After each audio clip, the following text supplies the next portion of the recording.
ఎన్టీఆర్ నటిస్తున్న వార్ 2 నుండి టీజర్ వచ్చింది కదా, ఎలా అవును. అనిపించింది మీకు? బాగుంది. వార్ లెక్కనే ఉంది సేమ్. కానీ నేను వార్ 1 చూడలే, కానీ వార్ 2 చూస్తా. ఎందుకంటే నేను ఎన్టీఆర్ ఫ్యాన్ కాబట్టి. అవునా? వార్ 1 చూడలే నేను ఇప్పటికి చూడలే. మరి అది హిందీ మూవీ కదా, తెలుగు డబ్ చేస్తే తెలుగు ఆడియన్స్ తీసుకోగలుగుతారా? మన ఎన్టీఆర్ ఉన్నాడు కదా, ఇంకా టాలీవుడ్ బాక్స్ ఆఫీసే. ఇంకా ఎన్టీఆర్ ఉంటే అయిపోతుంది. మరి మూవీలో చూస్తూ ఆ టీజర్లో చూస్తూ ఉంటే ఇద్దరు హీరోలకి ఫైట్ ఉంటుంది అంటున్నారు. మరి ఎలా ఉండబోతుంది? ఎక్కువ ఎలివేషన్ ఎన్టీఆర్కే ఉంది కదా, టీజర్ చూస్తే అర్థమైపోతుంది మనకి. సో మరి మన టాలీవుడ్లో పుష్ప, సలార్ లాంటి మూవీస్ని బ్రేక్ చేస్తుందా ఇది? చేస్తుంది.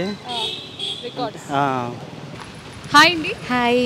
సో మన జూనియర్ ఎన్టీఆర్ నటిస్తున్న వార్ 2 నుండి టీజర్ వచ్చింది కదా, ఎలా అనిపించింది? Yeah, it's very nice. నాకు చాలా నచ్చింది, చూడాలని ఉంది. ఇంకా ఎప్పుడెప్పుడు థియేటర్లోకి వస్తుంది, నేను ఎప్పుడు వెళ్ళి చూడాలని అనుకుంటున్నాను. మరి మూవీలో జూనియర్ ఎన్టీఆర్ లుక్స్ వైజ్ ఎలా అనిపించింది?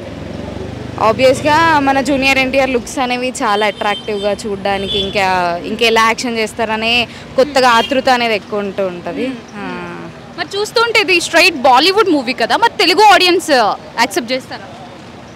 అంటే ఇది కొత్తగా ఉంటుంది అందరికీ, ఆబ్వియస్గా యాక్సెప్ట్ చేస్తారని అనుకుంటున్నాను. అంటే ఎలా ఉంటుంది అని చూడడానికి వెళ్తూ ఉంటారు. సో అట్లా కూడా లైక్ జనాలు వెళ్ళాలి చూడాలని అనుకుంటూ ఉంటారు.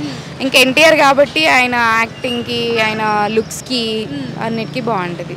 మరి టీజర్లో చూస్తూ ఉంటే ఇద్దరు హీరోస్కి ఫైట్ కనిపిస్తుంది. మరి మూవీ మొత్తం ఇలా ఫైట్స్ ఉంటే బోరింగ్గా అనిపిస్తుంది కదా?